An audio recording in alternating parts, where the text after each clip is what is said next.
Hello everyone, my name is Jeremiah. I hope that you watched the playthrough of I Know a Name.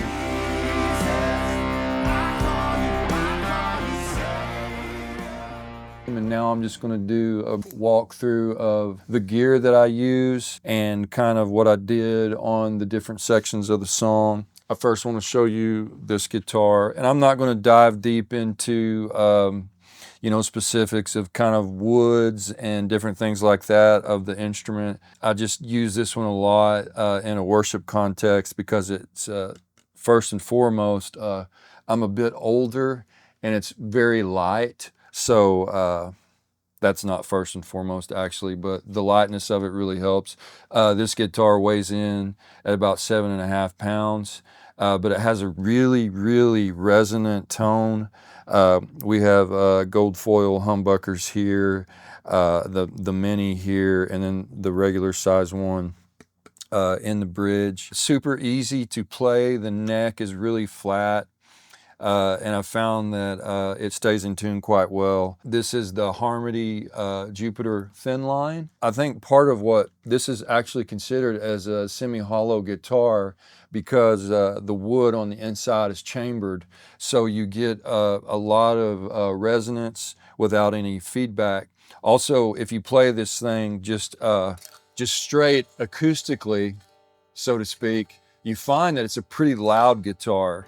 So I really like it. I have not had any issues with it. It's very simple. I mean, I didn't use the neck pup in this performance, but I did use both of them. And then of course, the bridge to get some crunchier stuff there. But great guitar there. And so that's the first thing. So another thing that I would like to mention is I don't feel like I really got better on guitar for quite a while. I hate to confess this, but it's like almost probably 15 years I worked at it. I just super loved it, and I wanted to continue playing, but I was not good for a while. So don't, I say that to anybody watching that wants to get better. Don't give up. Continue working. I think the greatest thing that you can do is be patient with yourself.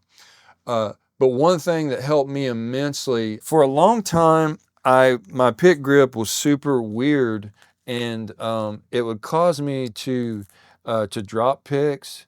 And then I did some studying off of some great teachers online. But believe it or not, this was I call this the circle of death rather, because I would kind of, I can't even do it anymore. I would kind of grip like that and I would lose so many picks. Well, I got really frustrated with that and started dialing into some guys that were way better than me.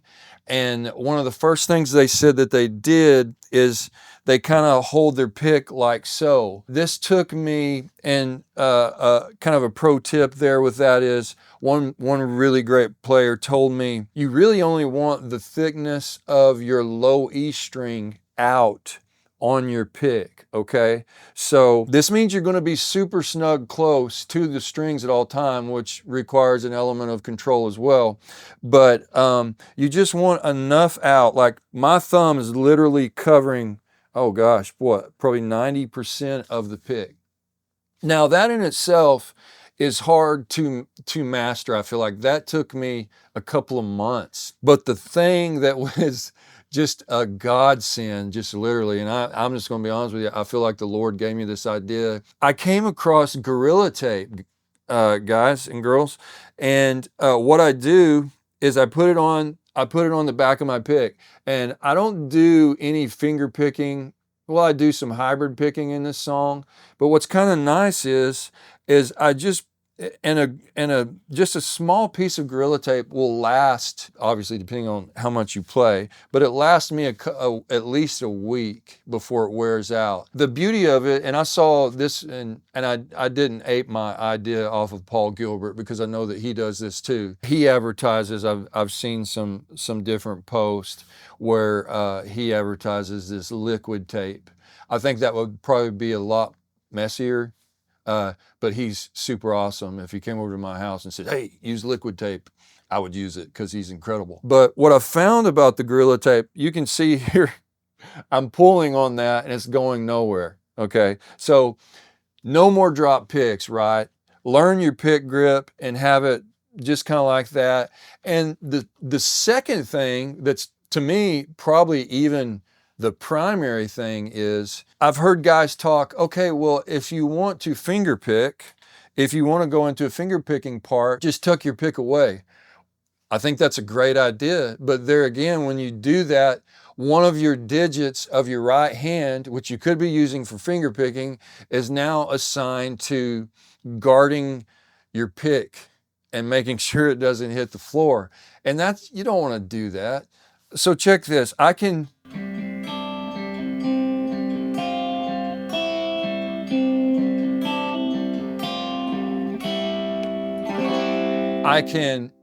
pick because it's out of the way on my index finger. I can still use my index finger, and then I can transition seamlessly. I know I've seen a lot of great players transition from pick to finger pick and back, and it's so ultra smooth. I could never get that motion as smooth as a lot of the guys that I like, but the Gorilla Tape is really super helpful in that. And again, don't go out and buy double-sided clear tape, because that doesn't work very well in my opinion. But you know, some of you guys and girls may have a different idea on that, and so let me know what you use, if anything, if you use something to kind of adhere your pick to your finger or whatever. But I think that really works for me.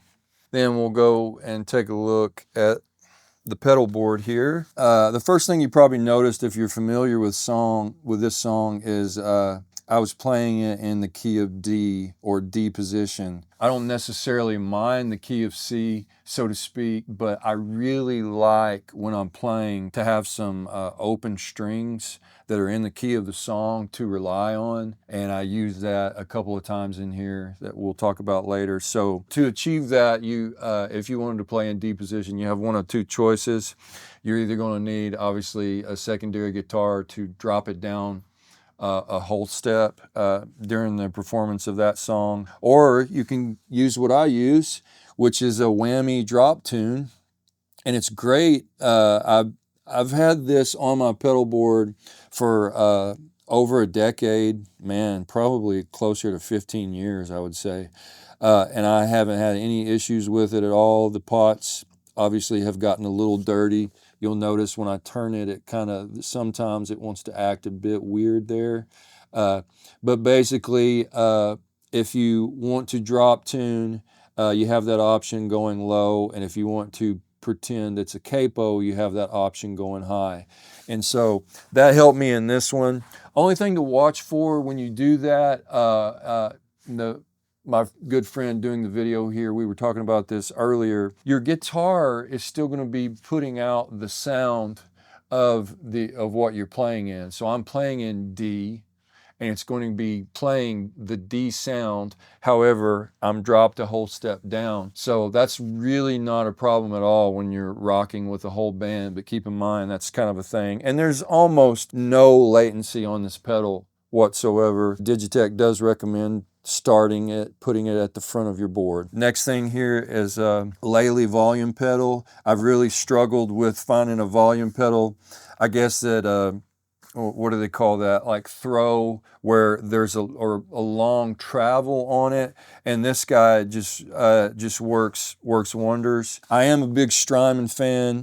This particular pedal here, the Timeline, has been on my board longer probably than the whammy drop tune. It just has great sounds on this particular song. The tempo is at 86, and I'm using the digital delay, and we're running quarters there on that. And so that's something that you want to have on your modern worship songs. The reason I have the multi over here for the Strymon is through the years is I've worn out the buttons, so they no longer work, and it looks like I didn't even hook up my multi, so that's weird.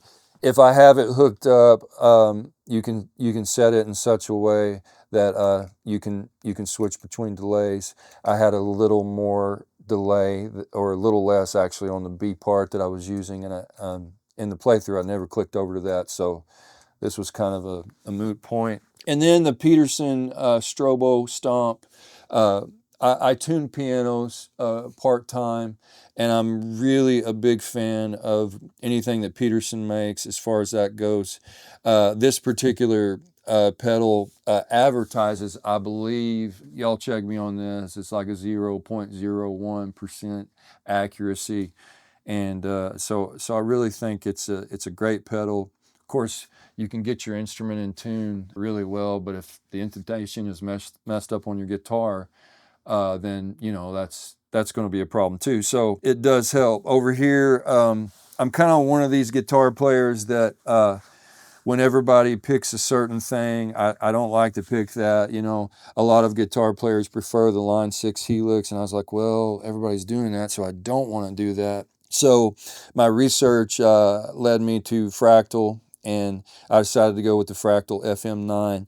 I set it up a little differently. I don't necessarily, because I don't really have time to do this, but I know a lot of guys that are super into this, probably doing it professionally, will set up their board in such a way that you could, and the Fractal series, is the ease of use on it is you can set it up however you want it. It's very, very flexible. But for this song, some guitar players might set it up as intro, verse, chorus, so on and so forth, and you have 9 buttons there to work from. I like to have my delay and have it set obviously to the tempo of the song, whatever delays that I'm choosing. And then I've found that it's quite a bit easier just to have the sounds that I know that I'm going to use on the pedal. I know that I'm going to want some ambient tremolo type things. And the reason that says ambi trim, it's not always that I'm playing tremolo, but I might want a tremolo with some ambient stuff. But this is my ambient tremolo sound. And then I have a more ambient, what I call atmospheric sound that sounds really good with arpeggiations. Starting over here on the left is my clean tone. Let me just make a couple of notes about this. My clean atmospheric, and my ambi. On all of those, I'm using the Fender Bandmaster preset within the Fractal FM9. And again, this is where I diverge a little bit than other worship guitar players. I know a lot of them prefer the Vox AC series and stuff like that. I'm more of a rock guy, and I really like Mesa Boogies, and so I went through here, and of all the sounds that I thought really caught my ear, the emulation of the Mesa, I believe it's the Triple Crown. In here, in the Fractal, they call it the Triple Crest. I really like the low gain and the high gain settings that you get there. So that's what I've used. And I've found that not programming it per section of the song and just having everything set up there, Fractal is so programmable with anything. You'll notice up here, and I didn't use these, but these are 2 effects that I can get to quickly on my page at all times in case I wanted to go to a chorus or a tremolo sound. So that's kind of how I set that up. And now I think I'll just walk you through the song and kind of what I did per section of the song. Yeah, we'll do that. Okay, so on the intro, I start out with, and keep in mind, I'm going to talk to you relative to the key that I'm playing it in, because I think it would be really confusing to try to transfer or modulate it in my head and then explain it in the key of C. So I'm just going to explain it in the key of D. But when I open this song up on the intro, I'm just the second part of the intro, I'm doing a D harmonic. And that's out of your D shape. And again, obviously it's going to sound like a C on here because we're tuned down a whole step. But I just hit these the triad of that D chord and swell that in on the intro of the song.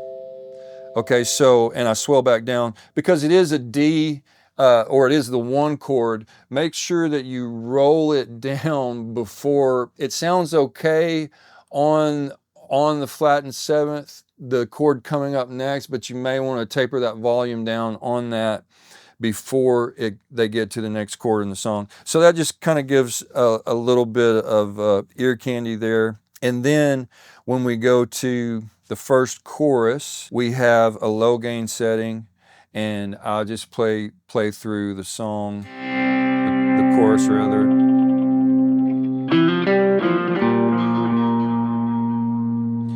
And then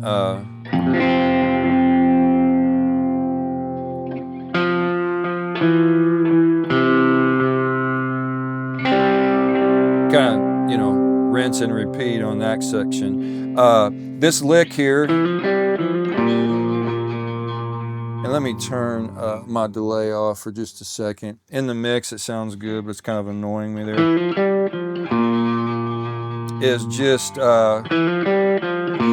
for brevity's sake, I'm not gonna call this out, but you can kind of see what I'm doing there. And that is the standard elevation lick in that song at that section. And this would be a good point to probably say, I think the way my mind works on these songs is I try to use the guitar to play to the apex of the sections or the high points of the section. And a lot of times that means using what elevation or whatever house of worship, whatever song you're playing, using their parts. If they're signature parts, I think that they should be used in the song. However, kind of where I get off the bus is on the whole worship music thing with electric guitars. I want to do something creative where when I play it, I'm like, yeah, I did that. So I also like to add my own thing. And so that just depends. But again, if it's a signature part of the song, and what I say by signature part is, I mean a song where you go, oh man, that's the guitar part from I Know a Name, or hey, that's the guitar part from Back in Black. That would be another one, you know. That's kind of what I do there. The second lick, I think this is what they're doing, and I would be really remiss if I didn't watch Elevation's playthrough of this before, because the guitar players are absolutely great, and you kind of want to honor and respect like how they did the song. You don't want to overplay, and you want to stay in the electric guitar lanes, so to speak. But the second one, I believe it's over the flattened seventh chord, is just is this. And again, that's where the open note can work for you. You let that tonic ring out, and you can come back to your D5. I play a D5 there instead of I think the D is actually listed. To me, the D5 there sounds more rock and roll, and I really like that. So that's that. Then V2, as you listened and you saw me doing that. And let me just say this, I am not a perfect guitar player. I love the fact that God has given me this ability. I enjoy it, and it's super fun. I am a perfectionist, and so sometimes I will labor over parts to try to nail them on Sunday, and then, you know, like all guitar players do, we all mess up, we flub things. But I've found that when I'm super nervous, for some reason, my wrist always let me know that. But on V2, sometimes I'll call it the, and I don't mean this to sound negative as a slap, but I'll call this the obligatory galloping eighth part, or galloping part in the second verse. If you'll notice, a lot of worship songs do that.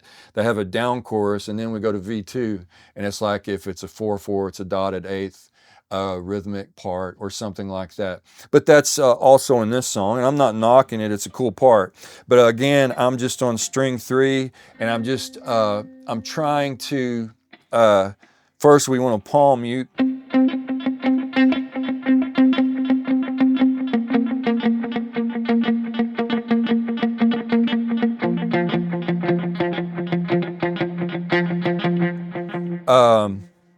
And so that's that part. Then I kind of get off the map a little bit. I don't know why. I just like doing this. The secondary part on V2, it's like you feel the intensity of the song, like really, although we're not at the first, what I would call big payoff chorus yet, you feel the intensity going up. So what I chose to do in that part is kind of play some more rock-oriented fifth chords. And so, and you guys let me know in the comments if you think the high gain in a verse is too much. It may be, but I liked it.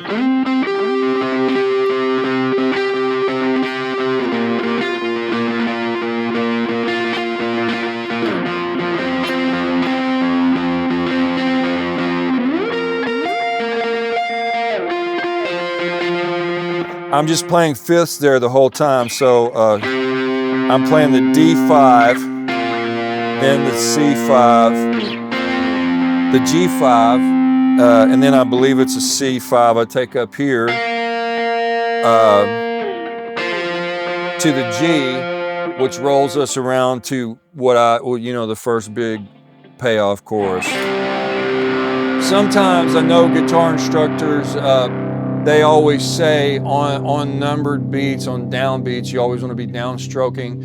But I've found as I play, man, coming up sometimes on a 1 has a crispier, more sparkly sound. So you'll probably see that if you watch the playthrough. Sometimes I'll just come up on that 1 because it's like you're hitting the higher strings first. And it's a little more, I can't think of a better word, it's just a little more crispy than coming down this way. Anyway, that's just my thought on that. And again, once we get into it, it's the same licks.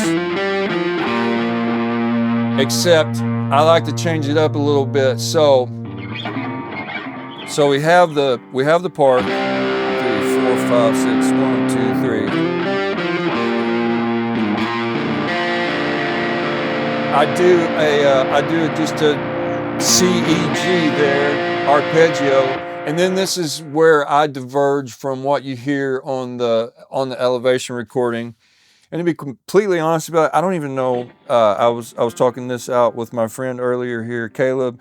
I don't even know what these chords are called. It's a bit of a hand stretch, but I like them. It's if you have a normal, say, it calls for a G2 there, which I guess would be this chord. I don't really like that there. I want to be able to arpeggiate, and I find that chord is, I can't arpeggiate it like I want. So I've taken this E-shaped G chord, and instead of the third, we flatten it to the A. Again, this is all, you're hearing the key of C here. This is all, but this is all relative to what the drop tune is doing. So I call this either an inverted second or an inverted ninth chord. So I'm just dropping this B to A, and then on the chorus,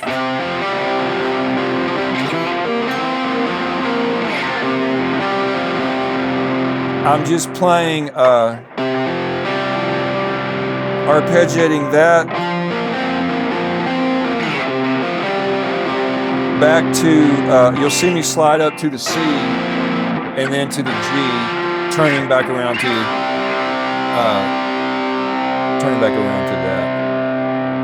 that. So that's the chorus, and then we go into the first bridge, and you'll find when I listen to Elevation doing it and I'm watching their tutorial, I think they call it a signature lick on their page that they do throughout the song. I just didn't want to do those necessarily, although I wanted to hit obviously the ones that are at the beginning of the chorus. But that guitar that you listen to kind of just tapers off there, Elevations does, and so you let that play through once, and then I'm doing just dyads, which I guess, which are 2-note things there on strings 3 and 2, 7th fret, and then we walk down to the C chord, and then we go to the B flat. And that's really, This is a modal song, and you don't really, I think elevation also in the song, the Dry Bones song. Rattle? That's a modal, thank you. That's a modal song as well. It's not just your typical Ionian mode where you have just the notes straightly fitting into, you know, tone, tone, semitone, tone, tone, tone, semitone. This one flattens the seventh, and so, you know, kudos to Elevation for doing that, because it gives it a more rock and roll sound, I think. So we have that obviously in the key, and then you go, oh, that's kind of cool, but it should be, you know, and it's not. It's we're flattening the seventh, and then they throw in the B flat there as well, and then on the second part of that bridge, what I do.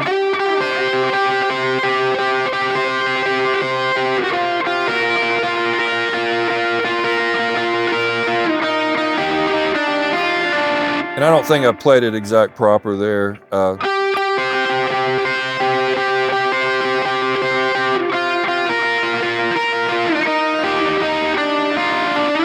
There it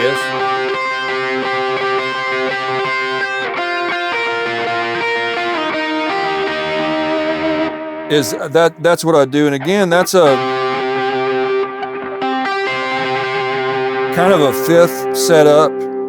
Except I'm not playing the whole fifth chord. I'm just playing the dyad there of the D chord, high register, C, and then I choose to play these thirds, and this is relative to the capo, or relative to the key of D rather. So we have an F there, and then an E minor setup, and then it turns back around to that.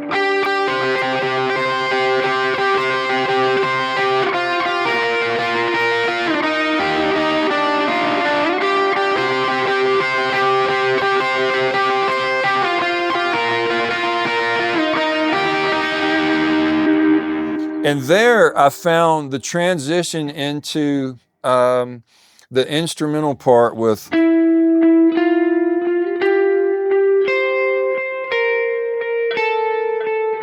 was a little hard for me when I tried to, on the very last pass through the other section, when I tried to fit in that E minor, the third of that. So what I did on the second pass is I just stopped on the F chord.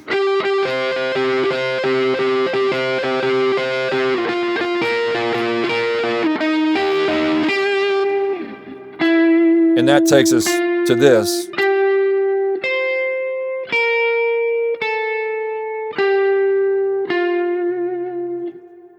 All you music theory buffs, correct me if I'm wrong, but I think the beauty of like this would be what I classify as a Mixolydian song.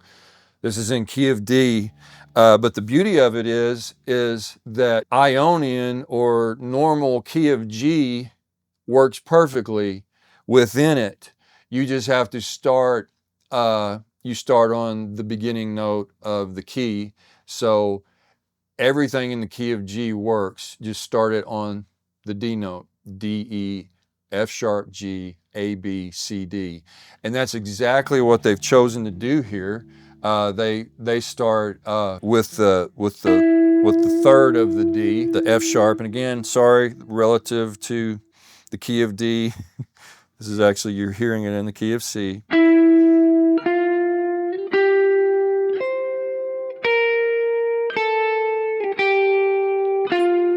So maybe I'll just tell it to you numerically.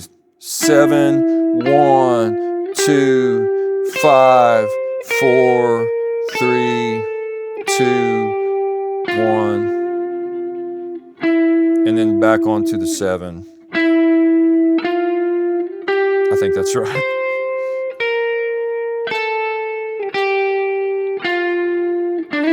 And sometimes one thing I like about playing and having played guitar for a while is putting personality into it.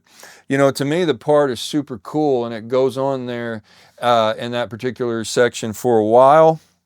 But a couple of times you'll notice on the playthrough, I like to, instead of the note going, I like it to go, brown. Sometimes you can slide into that note when you're starting, and you know, don't do it every time, then that gets old. But do it a couple of times through the pass, do it once, and then don't do it a couple of times, and then do it again, that kind of thing. And it kind of gives some freshness. Also,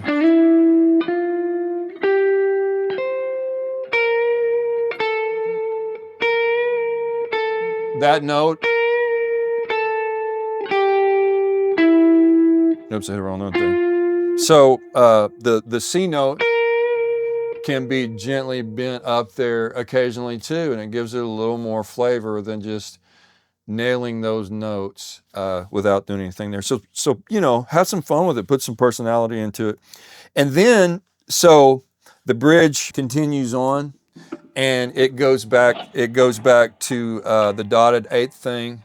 Or it's not dotted. I don't know if it's dotted 8 in 6/8, but I'm set up on quarters at 86 for my delay, and it's digital delay.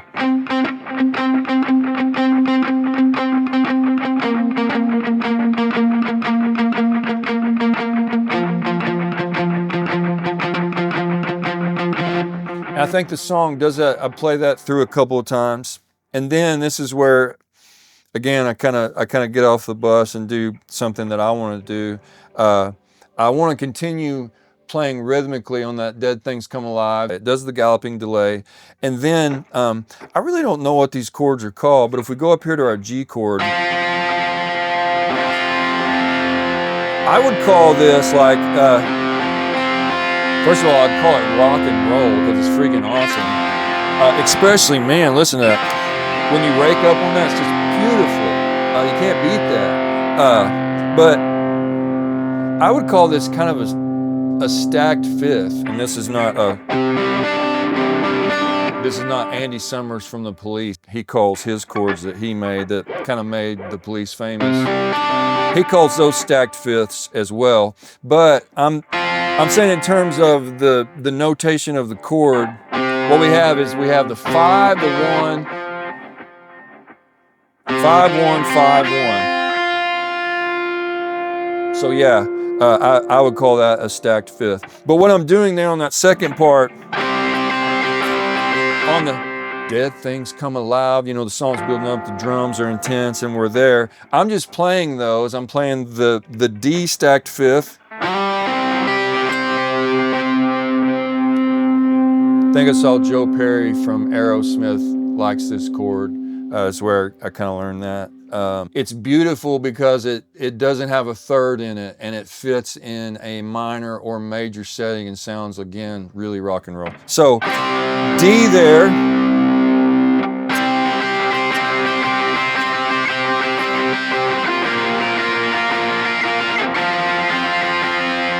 You may want to do some fancy thumb muting here on the G chord so you don't inadvertently hit the 6 and the 5 strings. And then we do it again, and then I believe it's just bass. Y'all correct me if I'm wrong on that, but the bass has the walk up that it does before it turns around to the last chorus of the song. And really the last chorus is where I really try to be unique. Again, I want to like stay in the wheelhouse of the notes that I think are signature guitar parts in the song, and yet kind of do my own thing. So 2, 3, 4, 5. We're in the chorus now, the last chorus. 1, 2, 3, 4, 5, 6. 1, 2, 3.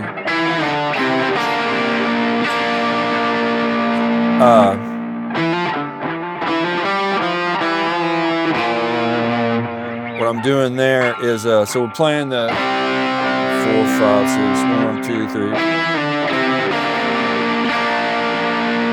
I'm just walking down from the third, F sharp, E, D, and then I'm hitting that C chord there, only on the dyad. Now, you guys in the comment section let me know. I do a little bit of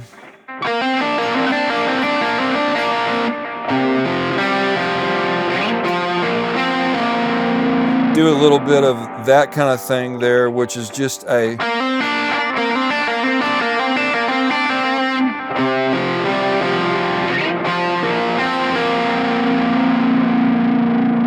I don't really know how to define that. We've got the dyad of the C, and then I'm just hammering onto the D. And I think that's 4 times on that, then to the G chord.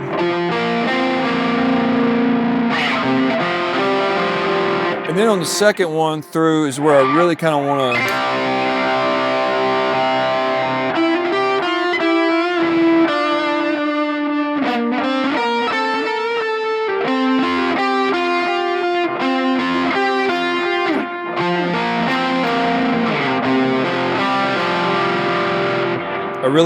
to do my own thing. But that one, that last lick of the last chorus before we go back to the last bridge, 3, 4, 5, 6, 1, 2, 3.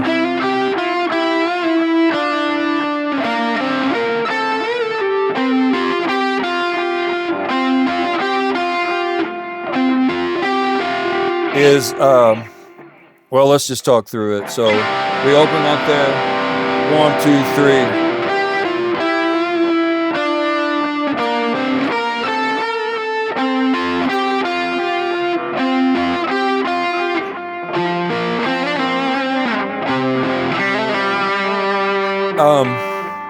Yeah, if you want to learn it, what I'll do is I'll play it slow here.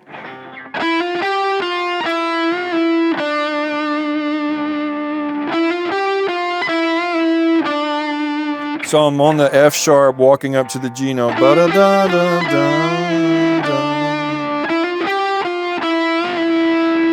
And then I hit the A, bend the F sharp, and down to the D, and then that's a little different. I chose to play the C2 notes there instead of, which I find that note fits the chord shape better. So a C, D, and then the octave C to B, bend up. And then I'm doing arpeggiation of the inverted chord that I was telling you about, except it's way up here on the G. And then we come out. But after that, what you may want to do, which I find sounds kind of cool.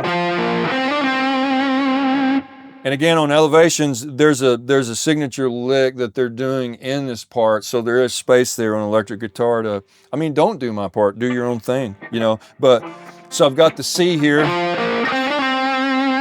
I'm sliding from the D to the E, and then I come back down to the G arpeggiation, and I do the same thing. And then, I'm not going to belabor the point here because they go back to the bridge, and it's the same stacked fifth chords. The only difference being, and I don't know, I think I do this in the other chorus as well, but right at the end of the chorus, you hear the drums doing an intense build-up / fill. I kind of like to go along with kind of rhythmically what's going on there. If your drummer says back off, then back off, you know. But he may not, he may like it. So in that particular section,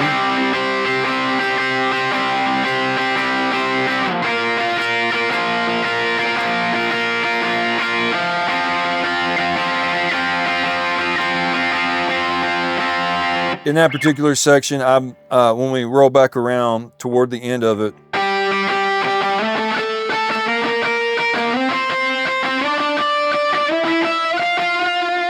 I'm playing octave shapes. I'm starting on the A.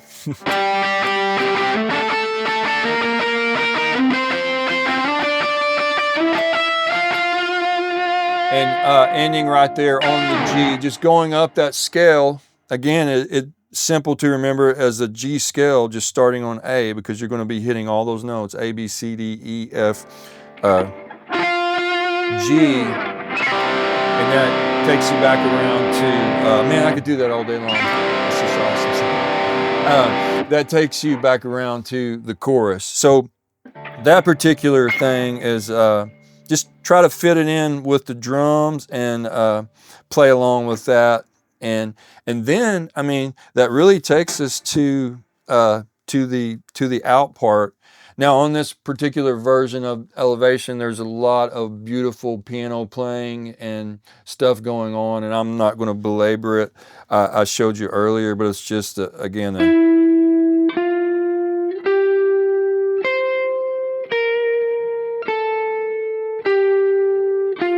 just that section as the song fades, and then they come back around to the last down chorus. Thank you so much for watching. I really appreciate you tuning in on this and sitting through the playthrough and then the walkthrough as I talk about what I did. I greatly appreciate it. I plan on doing more of these, so if you like what you heard, if you like my sounds and the parts in particular, please like or subscribe. If I do more of them, I have quite a few guitars I use, so in the future I might be using some different axes, so that would be another good reason to watch. I'll try to have some different guitars from time to time, and again, I greatly appreciate it, and thank you very much.